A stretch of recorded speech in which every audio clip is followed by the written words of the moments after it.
বিশ্বাস করো, তোমাদের এমন কোনো দায় পড়েনি যে যারা সারা জীবনটা তোমাদেরকে অপমান করে যাচ্ছে, অবিশ্বাস করে যাচ্ছে, তাদের কাছে বারবার গিয়ে অপমানিত হয়ে নিজেকে সত্যি প্রমাণ করা। বিশ্বাস করো, আমি তোমাদেরকে বলছি, যারা তোমাদেরকে অপমানিত করে, ভুল বোঝে বা বলতে পারো তোমাদের কাছে কথায় কথায় প্রমাণ চায় তোমরা সঠিক কিনা, তারা কিন্তু সারা জীবনটাই তোমাদেরকে ভুল বুঝবে। কিন্তু এরা দেখো গা, নিজেদের জীবনে ভুলগুলোকে ভুল বলে না, এরা বলে সময় চক্র, বা বলতে পারো কপালে ছিল তাই দুর্ভোগ জুটেছে। কিন্তু তোমার জীবনে যদি কোনো কিছু খারাপ ঘটে, তাহলে তোমাকে বারবার করে এটা বোঝানোর চেষ্টা করবে তুই কিছু পাপ করেছিলি, সেই পাপের কর্মের ফল তুই ভোগ করছিস। বা রে বা, নিজেরা যখন ভুল করবে সেইগুলোকে নিজেদের কপালের দোহাই দিয়ে বা বলতে পারো সময়চক্রের পরিস্থিতির চাপে পড়ে সব কিছুর নামে চালিয়ে দেবে।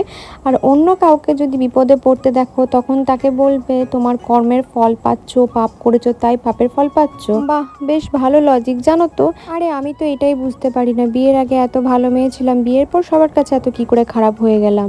মানে আমি একটা জিনিস বুঝতে পারছি, মেয়েদের মাথার উপর সিঁদুর উঠলেই, হাতে শাঁখা পলা পড়লেই আর সংসারের চাপ বাড়লেই মনে হয় মেয়েরা শ্বশুরবাড়িতে গেলেই খারাপ হয়ে যায়।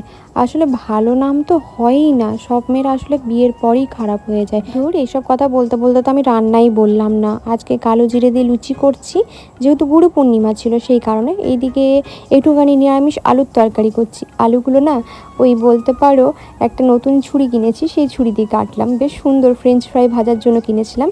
এদিকে অর্ককে পড়াচ্ছিলাম আর নিরামিষ আলুর দম করলাম। তেমন কিছুই না, সর্ষে ফোড়ন দিয়ে করেছি আজকে জানো তো। তেজপাতা, সর্ষে ফোড়ন দিয়েছিলাম, শুকনো লঙ্কা দিয়েছিলাম, আর তারপরে ওই একটুখানি ওই আদা গ্রেট করে দিয়েছিলাম, টমেটো দিয়েছিলাম, আর একটু জিরে ধনে গুঁড়ো দিয়েছিলাম। ব্যাস ওই দিয়েই রান্নাটা করেছি। খেতে তো বেশ ভালোই হয়েছিল। প্রীতম আসার পর লুচিগুলো সব ভেজেছি।